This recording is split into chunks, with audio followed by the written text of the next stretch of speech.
What's happening, everyone? It's Friday, June 11th, 2021, and you're tuned into 2.5 Hoopers, Jason Collins' favorite basketball podcast. I'm your host, Jacob Lehman. With me, I'm joined by the one and only George Martin. How you doing? Less than normal setup today, but we're going to get this done, and hopefully it sounds good. I had to make some adjustments with my computer. So. That is why we're zoomed in so heavy. I've never seen this angle full screen. We're seeing a little bit more than we need to, but George has some stuff in the background, his collections of sort, like, anime posters and whatnot that he doesn't want people seeing, and they're packed up. George moving back to the States. You excited? What do you mean States? You're in Wisconsin. I'm not a foreigner. Well, no Josh tonight. He's working something. I'm going to say I don't know where he is. I simply don't. I don't know where he is. But I'm with my main man, George. We'll be fine. He's Hooper and a half. And when it's just us two, it's the Hooper and a half. We got a good show for you guys, though. No matter what, no matter who's doing it, could be no show. We still got a good show for you guys. Bucks showing signs of life. They finally get a game on the Nets. What we're supposed to be the series of the century, I was being told. It was the finals matchup, the Nets Bucks, might as well be the Hawks. Clippers having the Jazz right where they want them after going down 0-2 to Utah. The Nuggets quitting in Game 2 against the Suns. And a lot of other stuff like LeBron changing his jersey number back to 6 because Space Jam. But remember, you guys like what you make sure to follow us at THHoopers, Instagram and Twitter. Drop a comment, drop a like, drop a follow back, drop a like. Hell, we'll probably follow you then. We're kind of desperate right now. I haven't had a new follower in a month. We'll see. Twitter's gaining followers, and that's the problem we need. That's Hell what we yeah. need. Okay, well, George is tweeting out Mickey Mouse this, Mickey Mouse that. The people are loving it. So any new people now. We have 16 Twitter followers. Yeah, 16 Twitter followers. If anyone new is actually listening, we really appreciate you. And subscribe on YouTube, follow on Instagram, anything. We'll shower you with attention, honestly. But yeah, no comments for last Instagram post. George, any tweets? All right, no tweets. Let's just straight to it then. Let's give them something to tweet about. Bucks beat the Nets 86-83. And cut the series to only a 2-1 Nets lead. Very interesting game.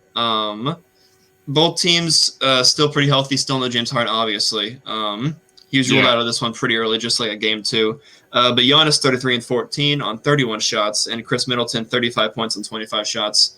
Only guy for Brooklyn that really showed up, KD. And that's not saying a whole lot. Had 30 points in 42 minutes, but 28 shots. Bruce Brown, great game. I always got to give the role players their kudos. And then Blake Griffin also. The game kind of turned when he picked up that third foul in the first half. Nets did battle back, but that's how it goes. Just what'd you see from this one? Where do you want to focus first? I guess actually I was gonna ask you this before. What Giannis stat stands out the most? I'll name you a few. 43 minutes, 33 points, 14 rebounds, 8 3-point attempts, or 0 blocks. So none of the stats really stand out to me because he's an alien and he's put up incredible stat lines all year. I'll go with 2 in particular. Minutes, 43. Very glad yet very surprised this happened. Bud is notoriously, been horrible with his rotations, playing Giannis 35, 37 minutes. Like, never get it. I don't even think last year's playoffs he got over 40 until they were down 3-0 to Miami in the bubble. So that was horrible. And I told someone, I think I actually told Brand, I said, he better see no less than 41 minutes tonight, and he got 43. So I'm very glad that transpired. And then secondly, the 3-point totals, 1 for 8.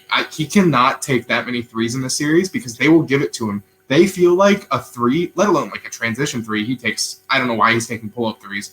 They feel that's a win for them on every possession because nobody's guarding him. He, multiple times in the first quarter, was getting inside and getting everything, even over Blake Griffin, who's kind of giving him some troubles this series, and he was getting everything.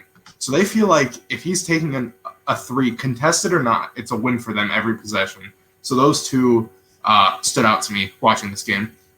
Yeah, as far as I guess I'll stick with Blake defending Giannis. He defends him very, very well in the paint. Not a back-to-back basketball, like kind of stopping that freight train, but what I've noticed, the three's always there. I don't want to take the threes. I don't want him taking them.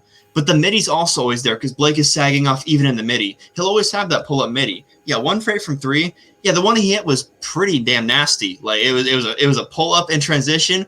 And bang, it was like that. It was at a timely time. I think that was when the Nets were like climbing back. It was going back and forth, late third, early fourth. I forget the time. And he just hit it, and it was like, whoa, like, where did this come from? And it kind of turned the tide a little bit in that late game. And, yeah, they said on the broadcast, they're like, oh, he was 3 for 40 from 3 in these playoffs before that shot. I'm like, he's now 4 for 41. This doesn't matter. It still sucks. So do you think that's a coaching – I personally think that's a coaching thing. Someone has to tell him you shouldn't be taking that, even if you're open by 10, 15 feet. I just feel like that's a shot he can't take, especially when possessions matter in the series and when – it was tied or they were down or up a possession. So I want to hear on that. I think it's a little bit coaching, but I think he's one, your star player, and two, if you tell him he can't shoot threes, that might knock his whole confidence out of loop, and now he's not taking middies because you don't trust him to take them. And I don't want him taking them, but I'd be lying if I said I'm not like that could go in when he shoots them because he it's kind of 50-50, not 50% three-point shooter, but I'm like that could go in. He's not clanking them. He's not airballing them. They're back rim. They're sometimes short. Like he's not a horrible shooter. I just wish people would. I think the coaching part is giving him more stuff to do on offense, like putting him in the post, running that Chris Middleton, Giannis pick and roll. Exactly. Saying that on the broadcast a lot. Yes, One of the few times they actually have good things to say on the broadcast. That Middleton, Giannis pick and roll works, but it's great.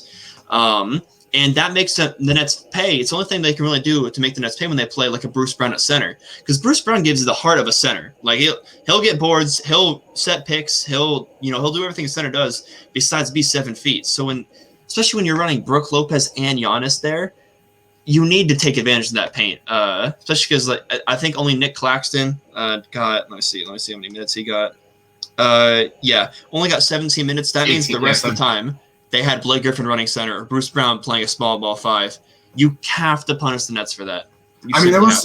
There was some times even when Bruce Brown wasn't out there playing 5. I think they had Harris on Lopez a few times, and he's taking threes and settling. I'm like, I know he's not like the best post player, but run some actions for him, get him down there. Like if you get him on the block with Harris, he's gonna score most of the time. Like all you have to do is back him down, throw an elbow, turn and get it up and in there. And just their offense, it's especially when it was like that fourth, like early fourth when nobody was making anything. Like it was back and forth clink. Like it was all isolations from Milwaukee specifically. Obviously the Nets are going to do that. They have a fantastic ISO offense with Kyrie and KD.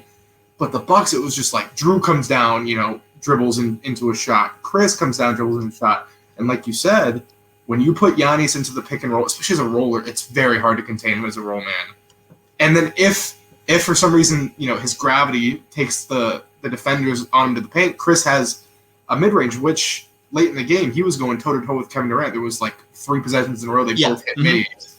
So now he lost that one because KD hit 3 in a row, forced the timeout. Exactly. Then they came out of that timeout ready. So, but what I'm saying is, when you force them into actions like that, it helps their offense so much, and it's very simple things. It's let Giannis not handle the ball, let him roll, because there was sometimes even he would be cutting and they'd be finding him, and he's going to finish over anyone. So it's just like I said this after game 1. It's very simple things to fix offensively. Their shots aren't falling, the 3-pointers aren't falling at all, so that's not something that you can just magically fix. But just running more actions and more ball movement and just not standing around and isolating, because that's Brooklyn's game. And if you play Brooklyn's game, they'll beat you at it every single time. Well, so they played Milwaukee's game, though. The score was 86-83. So why – and I'll pat myself in the back real quick. I said I had Bucks this game. It would be an ugly win. I still wouldn't be sold on them. This is a great loss for the Nets. They score 83 points and lose by 3. They hold Milwaukee at 86. What did you see that made it be like that? Like why was it so low scoring when normally – I think in both these games, Nets won by, I think, 20 points plus. It was very uncharacteristic. Joe Harris, 1 for 11. KD wasn't the best efficient-wise, 30 on 28 shots. Just not making shots that we've seen happen in the playoffs. And they were kind of settling a little more than I expected, but that's also what they do.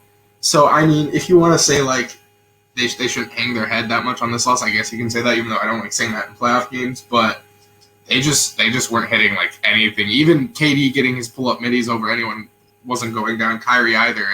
And Joe Harris gets like the most open looks in the NBA. He wasn't hitting anything. Yeah, it was an ugly game for both role players. Name the Nets ones, then yeah. PJ Tucker 0 for 3 from 3. Drew Holiday 1 for 4. Like I said, Giannis 1 for 8. Bryn Forbes 0 for 4. Yeah, it was not good. We'll touch on Brook because you hate Brook, and I've started to hate Brook. He had 6 blocks this game. He does go 1 for 7, though, 1 for 5 from 3, only hit a little corner. Does he have a role on the court, or is it – yeah. Or should he be DNPs? Because I'm torn because he plays great defense. He really does anchor the defense, 6 blocks, but they don't know what to do with them like on offense or in switches on defense. Yeah, the defense was really bad. I mean, they just have to put him in better positions. Honestly, I think it is a Brook series, mainly because if he goes inside and is used where he's needed to be, he can dominate there. But just they did this like 4 times in a row. It was Bruce Brown pick and roll with just anyone else. Bruce Brown gets inside, and because Brook drops so much on the screens, I don't know why it keeps happening. And I don't want to sound like a broken record because I bring this up a lot, and he was just getting floaters. Like Brook was just so far under the rim that he couldn't even get an attempt up. And that's what helps if you put Yanni at the 5. He's not going to drop that much, and he definitely has value on offense. The defense does worry me though, because with the Nets, you need the possessions matter a lot because you need to stop them as much as you can. So I don't know how you fix that because that's kind of been their defense all year, but that can't keep a 6'4" guy can't keep scoring over your tallest guy on the roster. Yeah, I mean, it's like you said, it's not just like, oh, he's slow, he's lumbering big man, he can't guard the pick and roll. It's his IQ too. Like you said, he always gets stuck under the basket, and Bruce Brown is just doing these little floaters. How do you get away with doing a floater off the catch on a pick and roll when the big man's there? I don't see that too often. I love Bruce Brown. He found a way to do it, but I was like, I was very confused how it kept happening. Yeah, I mean, the 6 blocks, got to give him kudos there, but yeah, I think it'd be a different story if they had DiVincenzo, because then they could actually have a 5 they're confident in. If they don't start Brook, they got to start a guy like either Bryn Forbes or Pat Connaughton, or God forget, crazy eyes Bobby Portis. And I think we should also mention that, like you said, if they have DiVincenzo, they wouldn't even need a drop because they could switch. They could switch everything in that lineup. Exactly. You don't want Brook to switch out on a KD or a Kyrie or heck, even like a Mike James, because he'll go right by him. So yeah. So you're a big complainer of the Bud minutes. Is this too much? Holiday 45.5, Middleton 44, Giannis 43, or do you want this every single game? Not at all. I mean, maybe not. This was a must-win. I mean, they go down 3-0. The series is over. Yeah, Bud's fired. Like this was his year. This was his game.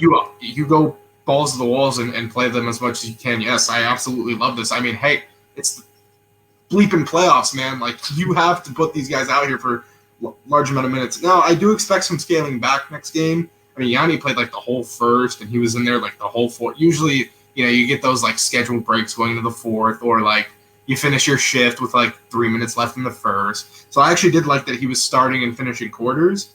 But yeah, I mean, he's going to scale it back a little bit. I don't expect everyone in the starting lineup outside of PJ and Brook to play, 44 minutes. But also, I have to say, if Nash is going to leave those guys out there, I want them to match. So like, no matter what, if Nash is leaving KD, Kyrie, and, if Harden comes back, if they're out there 40 minutes, the starter should be out there 40 minutes.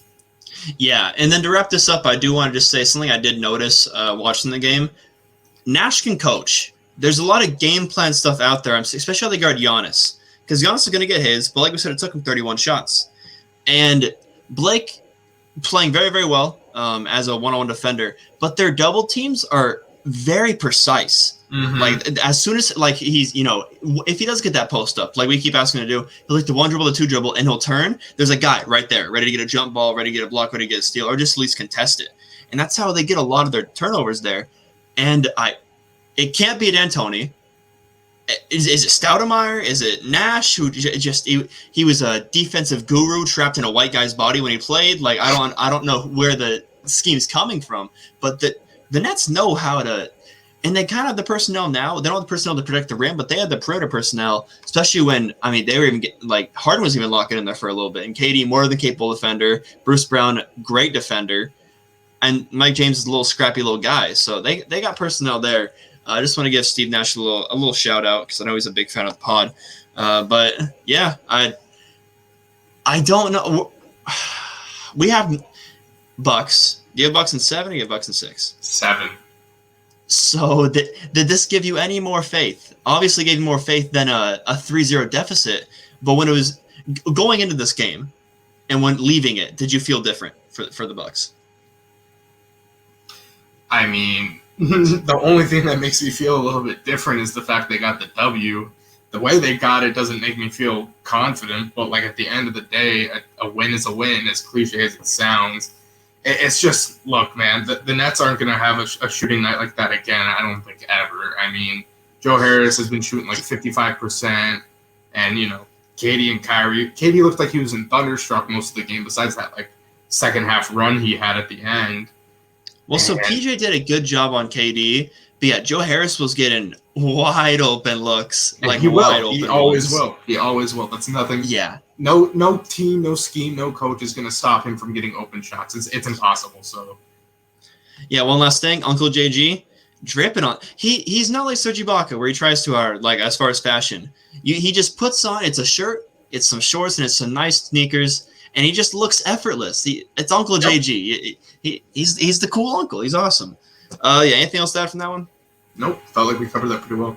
Solid. All right, let's move on. Jazz beat the Clippers 117-111 to take a 2-0 series lead. They get both the ones in Utah.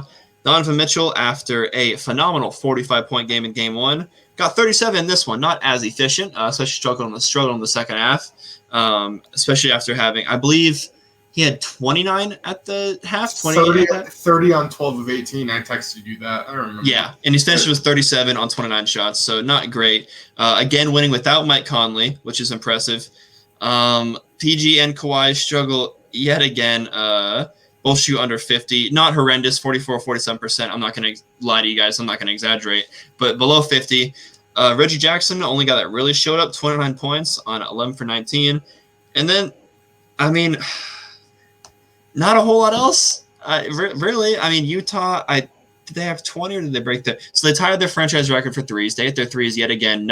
No drought to start the game, missing 20 shots in a row. They came out ready to play. Clippers made a little mini comeback. But I don't know. Gobert 20 rebounds. We could go all day naming stats. Clarkson 24 points. Only got to score off the bench with Clarkson, and Clippers still can't get this done. They basically went 6 deep. I know they're missing Conley, but yeah, very interesting rotation they run.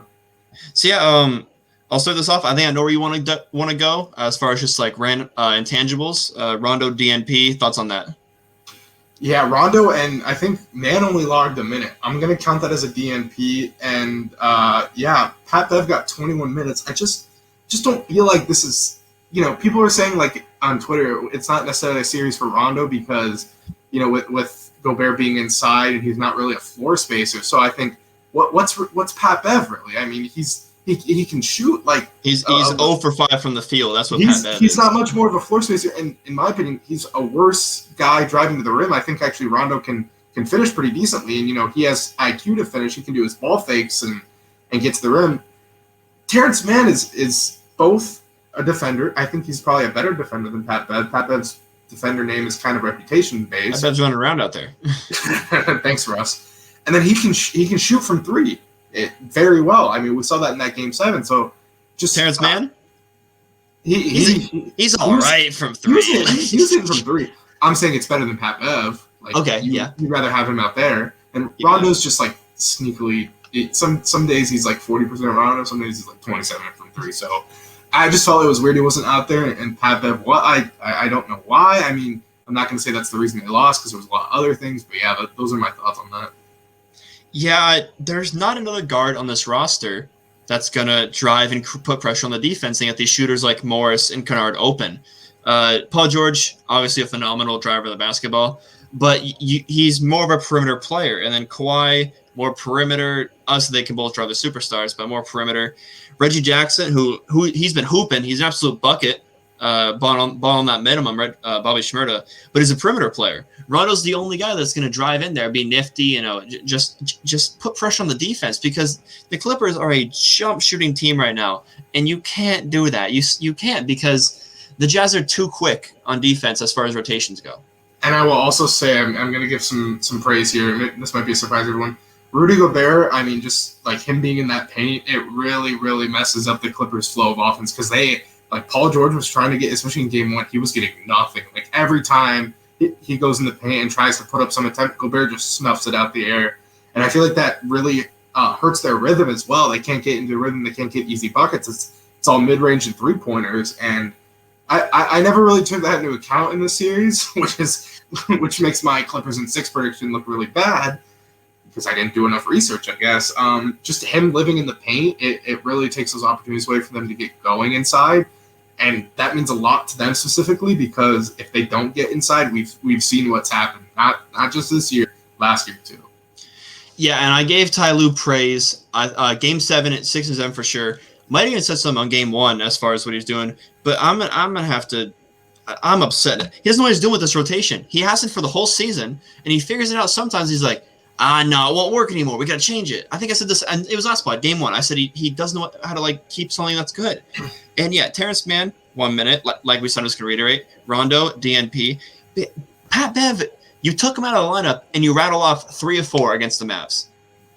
And now DNP, you're going to put him back in there. He's not doing it. You don't need Pat Bev out there. You don't. Rondo is you need a point guard out there. You do, because this offense does not look good. And the defense looks worse, but you're not going to change that because it's an effort thing, and Clippers are too cool for school, obviously. They have Paul George. They have, Marcus Morris, who, have these reputations as defenders. But they're not rotating. They're not diving for balls. They're not. They're getting in fights. So the defense is going to be, they're going to have to outscore the Jazz, and you can't do that if the Jazz hit their shots. We've said that numerous times. Jazz are going to win 95% of the games they play if they hit their threes, because they're going to get open threes, especially against a team like the Clippers, who were giving open shots to Dorian Finney-Smith. Now they're giving open shots to Jingle and Joe Ingles, and he's going to drain those every single time. 51% from 3. I mean, that's absolutely ridiculous. And then some people on Twitter were saying, you hang your hat because they had some ridiculous shot making. I'm like, that's what they've been doing all year. And a lot of us, me included, you included, and people on Twitter I follow, we doubted it. We said, I don't see this maintaining in the playoffs, and I mean it's incredible. Just some of these shots and just how they create open shots. It's wonderful. So I don't see this slowing down anytime soon, unless they already had their 2018 Rockets slump. They missed 21 straight shots in game 1. So if that's the worst we're gonna see, this series could be a quick one. Do you see fatigue from that series going 7 against the Mavs for the Clippers? People have been bringing that up. I will say so, because Kawhi, game 6 and 7, went Super Saiyan mode. And I know he paces himself, and he had to exert a lot more than I think he did, because the role players weren't showing up, and PG had an okay series. And it's shown, because Kawhi has not been what we saw those elimination games. He hasn't been playing to a standard. So I will say a little bit, but also for the Jazz sake, it's rest versus rust. They had a week off, and they don't have their starting point guard, so it's I'm not gonna use the Jazz being off to mitigate the Clippers. Yeah. But yes, the Clippers going 7 games, it's shown in other postseasons in general. So yes, they are going through a little bit of tired legs. Yeah, and it was funny because game 1, it was exactly rest versus rust. It was Clippers carried over that momentum from game 7 in the first half, went up, and the Jazz, they were rusty in the first half, but no, they have stamina in the second half. It was picture perfect, rest versus rust. But I feel like it's a wash as far as rust for the Jazz now. I do see fatigue for the Clippers. The Jazz are clicking on all cylinders, especially if that Mitchell injury isn't too serious, because he was really. He said he was fine. He's going to play. He's done with Mitchell. He almost, I think, requested a trade after they didn't play him that game 1. He was pissed off.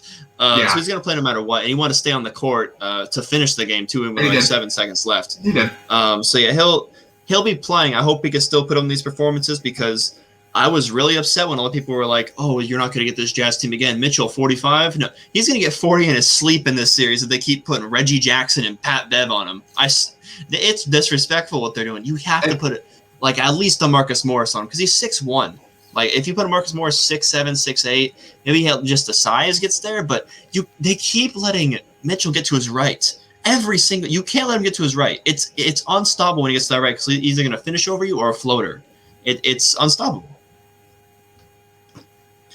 Yeah, I mean, anything else to really add from this one? Not really. I mean, I felt like we covered it well. Yeah, I think I said everything I needed to. Do you like the Luke Kennard kind of showing up in spot minutes? I actually do because Ty Lue's done this well. It was kind of just like everyone knows their role. I'd say until he throws guys out there and doesn't throw guys out there like Rondo and T-Man. But Kennard, he's been very patient. He, sat back and waited, and he stayed ready, and he's been great. And I mean, they can use his because this series, like I told you before Game 1, these two teams are prolific shooting teams, and if you're going to need to keep up with that, then Kennard's a perfect play for this series. I kind of blue-balled you here because I was going to wrap it up, but I did just think of something. Okay. What do they do because Zubac 14 minutes? Because they don't have a good center on their squad. I'm a big Boogie guy, but they refuse to play him. They absolutely refuse to play him. 11 minutes again here. He can't get a consistent lineup out there. Zubac's not good, and even though I like Boogie, he's not the Boogie of old. Because I criticized them for starting Nick Batum last game, and they lost. Now I'm like, oh, Zubac out there, he's trash. He can't do anything because Zubac is not too good against Rudy Gobert. What's the counter to the size of the Jazz? I kind of did like Zubac just because he could counter Gobert's height, but I don't know, he just wasn't really he wasn't producing well much today.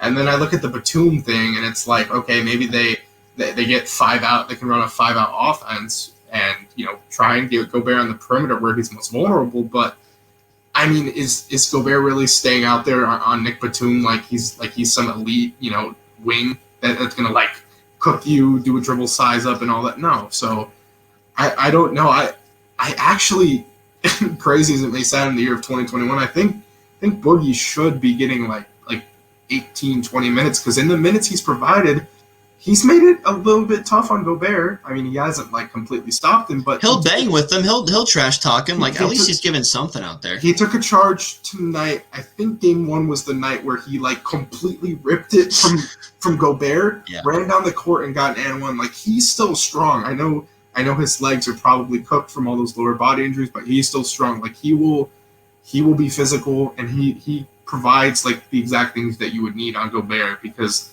Gobert's not doing much down low, but 20 rebounds. If you can just box Gobert out at the very least and let your wings crash and get a rebound, that's way better than anything anyone else can provide.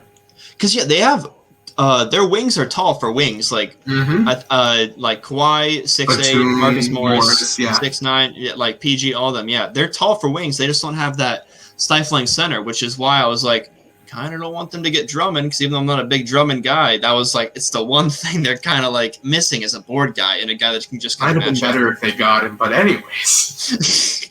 Yeah, I'm actually gonna end it there. I'm sure we'll have more to talk about on the Monday episode. Now we go to a game that's not as interesting.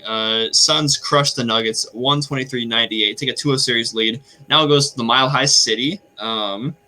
This game was not a great watch. Nuggets came out down 10, and Reggie doesn't say a whole lot of smart things in the broadcast. He said one here. He was like, these next 5 minutes are crucial for the Nuggets. If they win it by 5 points, it's a close game. They're They lose it, the game's probably over. They come out, Jay Crowder 3, foul in, he hits 1 of 2. I think it was a Booker 3. Now it's an 18-point game. Dios mio. Now you pack it in. What are you taking from here? Again, Jokic struggles 9 for 17. I know you said he might come out and shoot 30 this game, and he didn't seem too aggressive, but it was a blowout, so didn't get to get those shots up. Chris Paul, wow, 17 and 15, zero turnovers. Zero turnovers. He doesn't look injured. I think he was punking us in that Lakers series. I mean, when he looked at his worst in Game 3, I believe, Game 4, and then 80, his groin falls off, and Chris Paul's shoulder, the all healer had shown up. And one thing that's I noticed here, I want to take this in this direction. Everyone on this Suns team really contributed. This is the Dario Saric experience. We have Dawson Rivers experience. This is the Dario Saric experience. 8 points forward is not a whole lot, but he was playing great defense. He was really getting those. Yeah. He's the one that brings his lunch pail, and that's what he does. Torrey Craig, 10 points. Cam Johnson, 7. Just all around good defense for everyone. And then, Cam Payne, this guy was almost out of the league. And he's keeping his composure. He's kind of a hothead guy, and he's running the offense. So take it away here. Just we're not going to spend a whole lot of time on this game, but just what do you see from the Suns? Yeah, the biggest thing that I laid out before the series, I said MPJ is going to have to be the guy to average like 25 because they have a lack of offense without their starting backcourt. 3 for 13, 2 of 9 from 3. Not going to get it done. And he's just – and then when that's not going, he looks completely lost on defense, which is like something they need him to have effort on. And just he wasn't really contributing much outside of that. And one thing I want to mention, someone tweeted this, and I thought it was pretty interesting. So their starting backcourt is Campazzo and Rivers. They combined to go 3 of 12 shooting, 2 of 9 also from 3.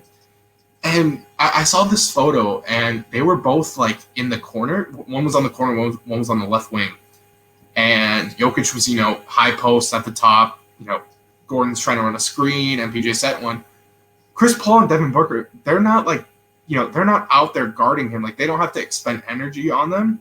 And they can also sit back there and, watch as what's happening on defense and get those steals. And then, like we've seen all series, they get up the court and run, and that's where they beat you. They'll just run you out the gym. And I feel like that's honestly been a key for them to be able to not, like, exert energy on that end and just key off of them defensively and key in on Jokic, which, like we said, that's how you want to defend him. Let Jokic do what he does, and you want him to take as many shots as he can because his playmaking is so lethal. And if those guys like Campazzo and Rivers get open shots, they'll knock them down. If you let them get hot, that's not a good sign for your defense. So I just felt like what they're doing defensively, it has been working really well. Yeah, that was also, we didn't mention it, but I would always hear it brought up, like as far as going back to the Knicks-Hawks series, Trae Young, not a good defender, but they had him on Elfrid Payton. Like, and they were not making him expend any energy on defense. Ice Trae could just drop 30 a night, handle the ball. Because handling the ball, that's why Luka gets tired. Handling the ball every single possession, you get gassed, bro. And especially if you got a guard on the other end. That's why guys like we'll go like this series, Ayton is so impressive because he matches Jokic point for point. Like, as far as, like, just banging in the post. And then he can also play offense, which is why I'm such a big Ayton guy, especially going from AD to Jokic. Like, this guy's impressing. But, yeah, I mean, I guess, yeah, Suns showed exactly what I thought they would. If you're going to have a good game from the Suns, I didn't think they would. I thought this was a Denver game. I thought Suns can't play better than they did game 1. They did. They played very, very well. So we'll hop over to the Nuggets side now. What do you see from Big Willie? Will Barton returns, plays 16 minutes, 10 points, 4 for 8. Looks smooth out there. Smooth as his fit, stays on the sideline. But should he start, you think?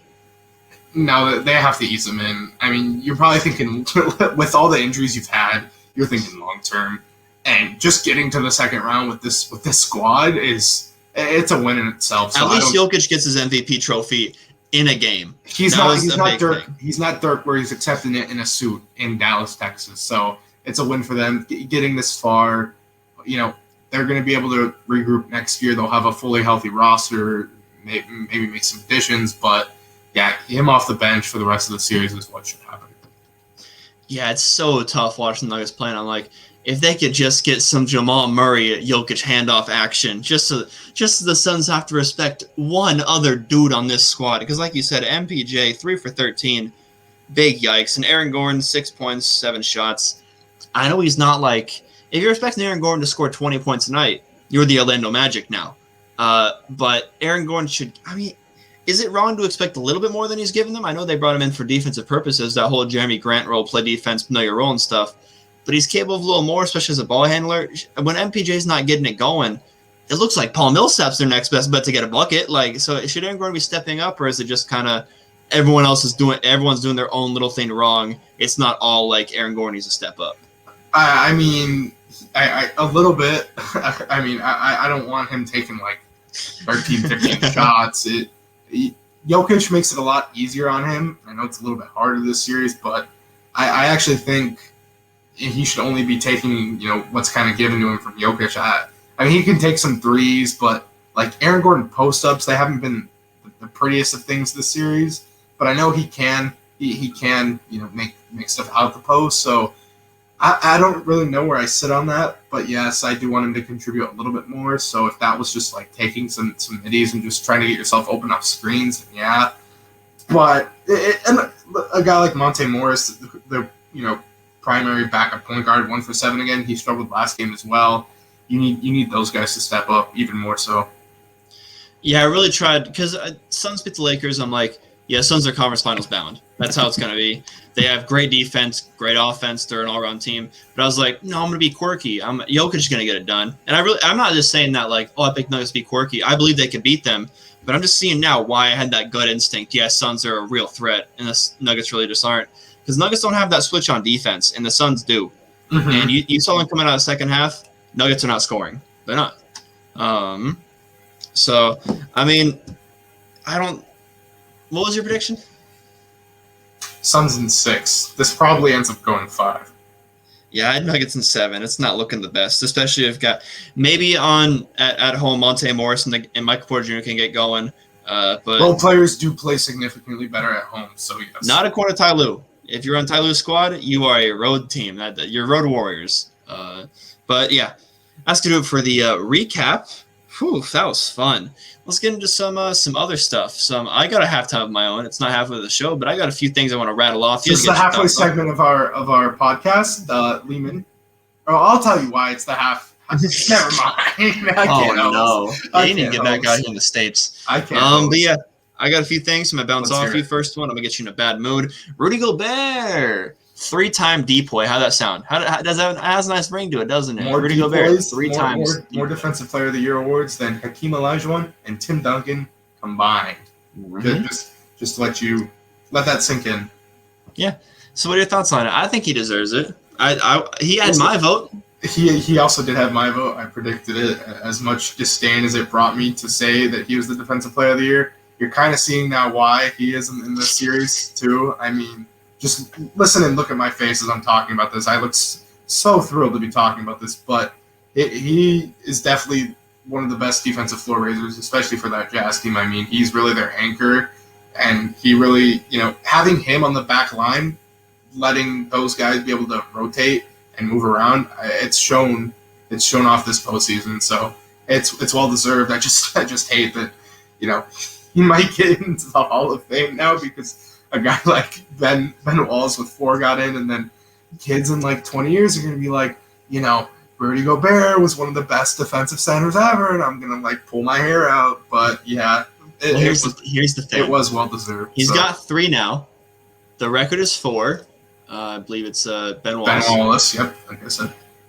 My man's getting 5. He will have the record. People think that. He will have the record. He's not even 29. He's 29 in a few weeks. We're gonna give a big happy birthday to Rudy Gobert when it's his birthday, but he's gonna get 5. He's gonna do it. They don't get voter fatigue for defensive awards because they're already boring. They just look at the stats. It's also big man oriented. I mean, I think the last wing guy was Kawhi. Draymond, but he's considered like a big Kawhi. I mean, who was like the last? Ron Artest, Gary Payton. Let me go back to Sidney Moncrief in the '84 season. Yeah, so it's really big man oriented. I mean, I hope AD gets one next year. Health permitting. Yanni will probably be up there still. We got to get Simmons one. No. So I got 2 things. To talk about as far as DPOY, and we'll move on. One, he got 84 of 100 first place votes. I think Simmons got 15 first place votes. Draymond 1. That's how Draymond rounded out the top 3. Do you think it? I know you don't like Gobert, but were you surprised that he kind of ran away with it? Because 84 out of 100, that's like almost a B plus. Like if you got a B plus on stats, you'd be ecstatic. I probably would have thought like it would have been 70 to 30. He definitely was going to get the majority of the votes, no question. But 84, yeah, that's pretty big. That's kind of was similar to what the MVP voting was last year. I think it was like LeBron only got like 15, so that's fine. I'm not mad at that. And then you touched on it. Do you agree that awards should be big man oriented, or do you think we need to give more love to the guards because it's kind of a changing game? This is also a debate topic on Twitter. I just feel like with the guards, there's a lot more like elite ones around, like elite defensive guards around, because you could go like a Thibault, or you could go like a Drew, or like elite defensive centers being the anchor, it's not as likely. And then, like I also said, a lot of these guys are playing off of elite centers. Thibel's playing off of Embiid, and I'm not taking away from their defense at all. Like trust me, it's just it's a little bit easy. Like Caruso playing alongside like AD versus like not with AD, there's a night and day difference. And I'm obviously not taking anything away with Caruso, but Drew playing alongside Giannis. I want to hear what you have to say, because I don't know if that's like controversial to say, but that's why I think that big men get a little bit more of the nod. Well, I definitely think that big men, it should be big men oriented one, because the last line of defense, where was I going to go with this? I had a few points I want to touch on, but I don't even think it's big man oriented. I think it's rim protection oriented, because we got a guy like Ayton that he stops AD, and now he's stopping Jokic. And he didn't just start that in the playoffs. It was in the regular season, and no one, including myself, noticed it. And him being a great one-on-one defender, because it's an average 3 blocks.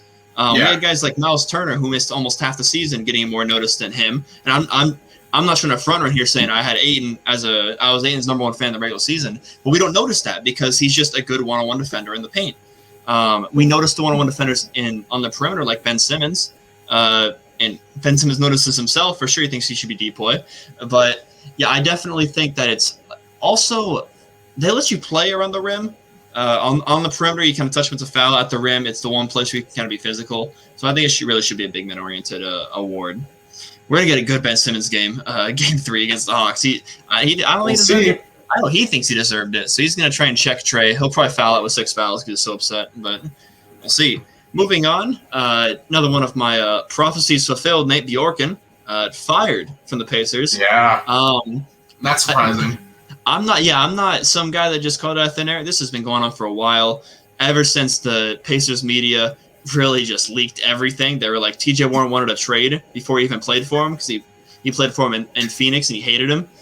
Yeah, not all the assistant to head coaching gigs are a smooth transition, and Nate Bjorken never really got settled in there.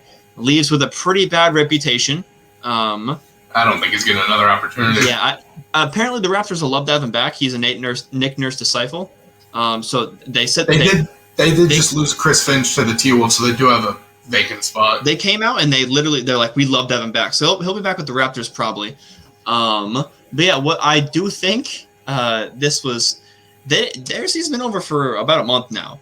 It happened because they're like, well, we're seeing guys like, D'Antoni are going to have another job. Stotts got fired. Clifford's a Chauncey is a name. Yeah. So I think it definitely happened. I think Terry Stotts is going to end up there, which we'll see how that happens there. He has an Indiana connection. I've seen MDA rumored to Indiana for a few years now. I don't know if he's like from there or has like ties. I don't know. I've seen NDA rumored to Portland now, just because. Yeah, I did see that, but even when they fired Nate, I thought like in the bubble there was news about him leaving the Rockets to go to Indiana. I'm not sure, but I've seen his name linked there, so I wouldn't be surprised. But he looks like he has Indiana ties. He looks like an Indiana boy.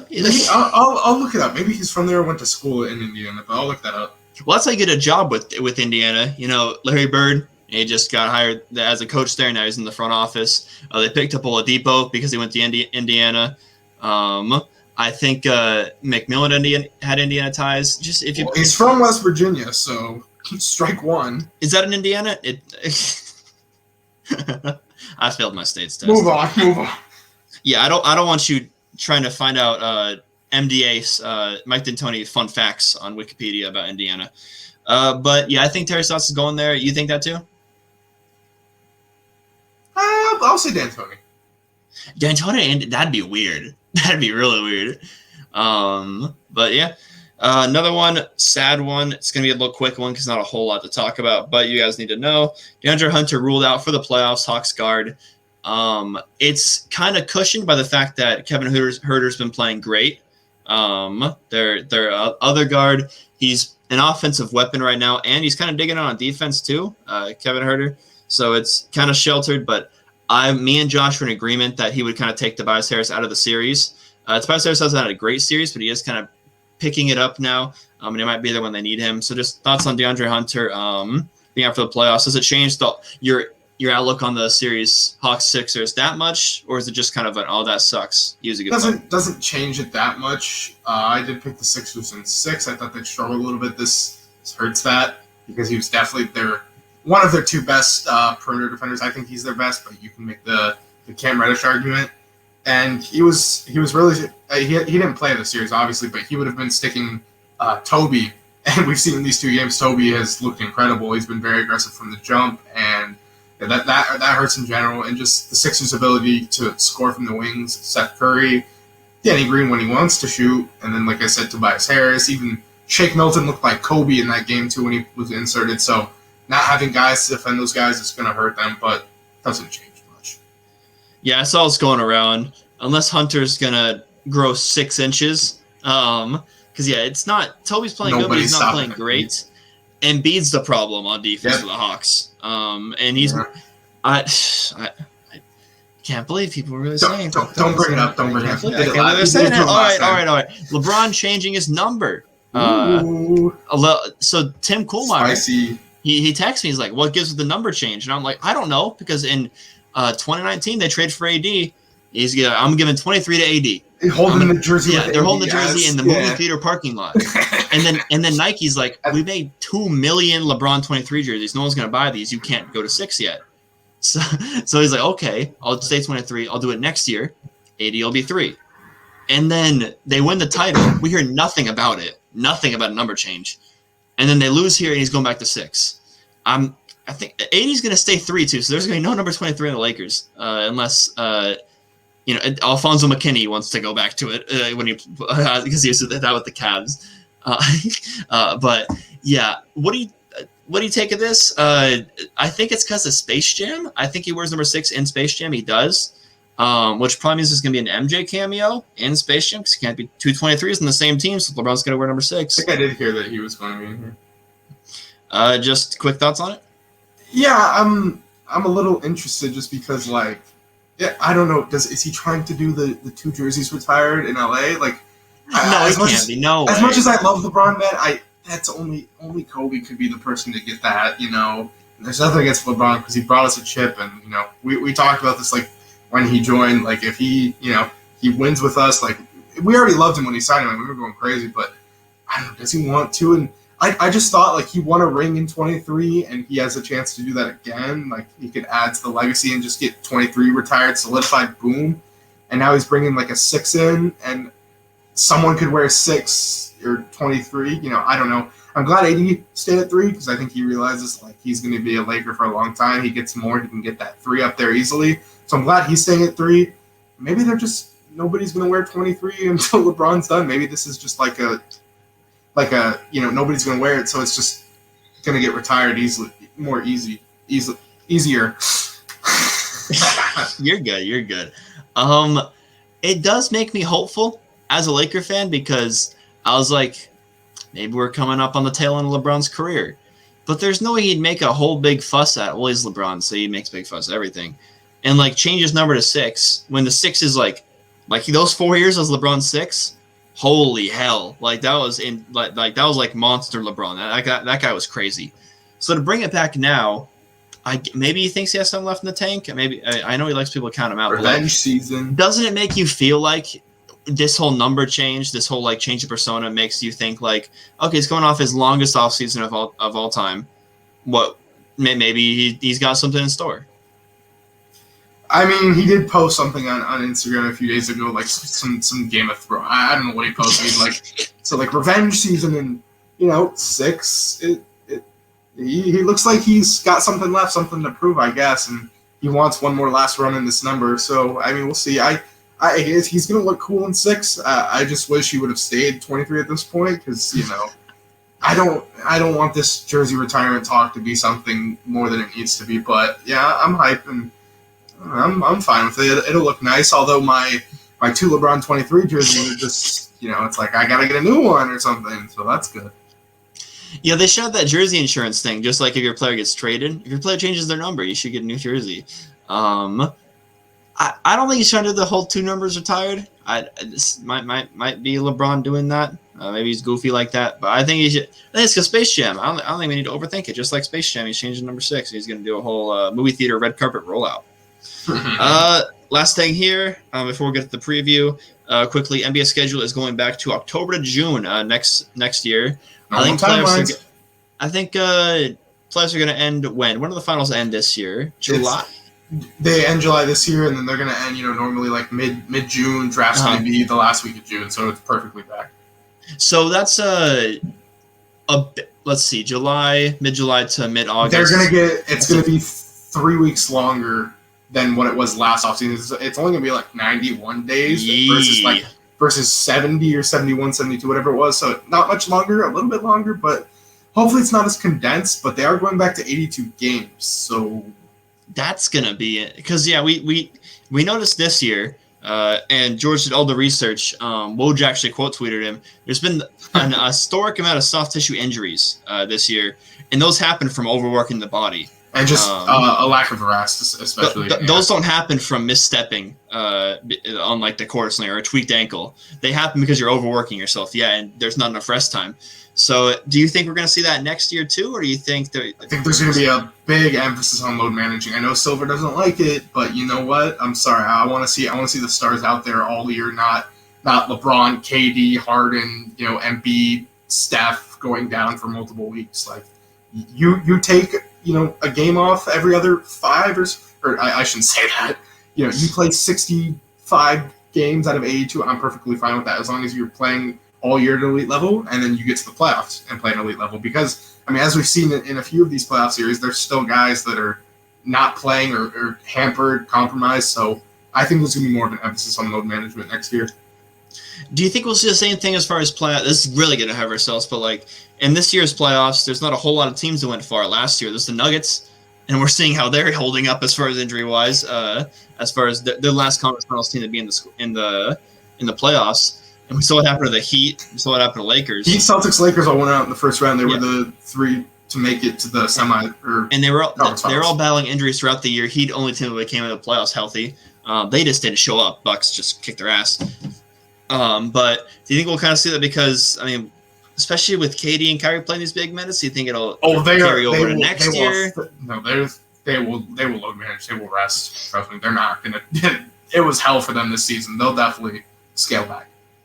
So to end it off, is it a good idea to kind of go? I know we like normal schedules. We want to get everything back to normal. They had to get it back on track. When you put it that way, only 20 more days for the finals teams. So teams that make it to the finals. 20 days is barely enough to rest like a grade 1, like commonly has like a hamstring strain, right? It was like mild grade 1 at the lowest. That's 7 to 14 days, and it usually takes longer side, and then you have to be like cautious bringing them back. So it's not going to be much, but it's better. But I get why they have to be back on the timeline now.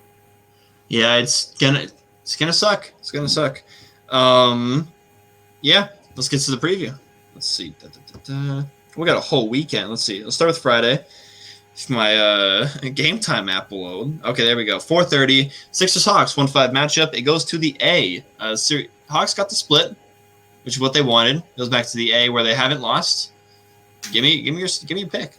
I got Sixers by double digits. I think they're going to come out aggressive again, and probably, although the Hawks are resilient, but I think they'll put them away easily. I got Hawks. I have Sixers and 6. I think this is the one where the Hawks get the other one, and the Sixers rattle off 3 in a row. They definitely will if that happens. Yeah. I think this is the game where Embiid kind of falls off, and if I fall off, I may not score 40. I don't think he gets to the free throw line as much. Just because I think the Hawks, the Fortress is bumping the State Farm Arena up there in Atlanta. And I think that might catch Sixers a little bit off guard, even though they played in toxic environments before. But yeah, I have Atlanta. Second game on the doubleheader, Nuggets-Suns. Nuggets really need to bounce back here. I'll go first. I got to go with the Nuggets. This is where they got to get a game here. It's in Denver. The altitude is a high factor. Just ask senior year George. As far as Denver sports go, who you got? I'll agree with you. My prediction was Suns in 6, and then I said like 20 minutes ago I think it might end up going 5, but I will take Denver. Role players will show up. if they win this one, is it a sweep? Yeah, I think Nuggets are just gonna like check out and be like, you know what, we had a great season. How everything transpired, just get healthy, get out of there, and just Remember, the Nuggets love being down. They love don't let them get down 3-1, or else it's Nuggets in they'll 7. have you right where they want them. Just like I said, right where they want them. Saturday only game. We don't need any other games because this is the biggest game. Actually, second biggest game of the Clippers playoffs so far. I think Game 3 against the Mavs was the biggest game in Clippers history because Kawhi's gone if they lose that one. But yeah, they're down 0-2. They're in LA where they are 1-3 in the playoffs so far. Who you got, man? This is weird. Yeah, they have actually not been good at home, but I'm going to go Clippers. I think Kawhi will be better, a lot better. He hasn't been himself. And, maybe at home. I can't even say he'll be more comfortable because, they haven't been good at home outside of Game 7, but role players, like I always said, beat it like a dead horse, they'll be better. I got Jazz, man, and I know I have Jazz in 6, and if they win this one, it's not looking like it's a Jazz in 6, it's a Jazz in 4 or 5.